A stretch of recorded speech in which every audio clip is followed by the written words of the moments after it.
ప్రభు పేరిట ప్రత్యేకమైన వందన వచనాన్ని సమలో మీకు తెలియచేస్తున్నాను. 90వ కీర్తనలో మోషే ఈ రీతిగా ప్రార్థన చేస్తున్నాడు. ఏమనంటే, ప్రభువా, తరతరముల నుండి మాకు నివాస స్థలము నీవే అంటున్నాడు. అంటే పర్వతములు పుట్టక మునుపు, భూమిని దాని మైదానములను నీవు చేయక మునుపు నీవే మాకు ఎవరివై ఉన్నావంటే దేవుడివై ఉన్నావు అని చెప్పి మోషే 90వ కీర్తన మొదటి వాక్యములో సెలవిస్తున్నాడు. ఎందుకని అంటే మరి దావీదు 24వ కీర్తనలో ఏమంటాడంటే, భూమియు దాని సంపూర్ణతయు లోకమును దాని నివాసులను ఎవరివి అంటున్నాడంటే యెహోవావే అంటున్నాడు.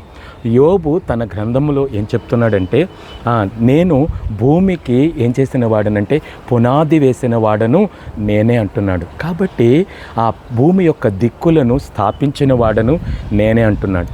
అంటే యేసుక్రీస్తు యెహోవా దేవుడు ఏమై ఉన్నాడంటే ఆయన సర్వాధికారి అయినటువంటి దేవుడై ఉన్నాడు.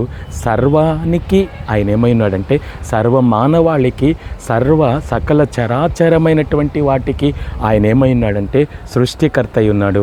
అట్టి సృష్టికర్తను విశ్వసించు. ఆమేన్.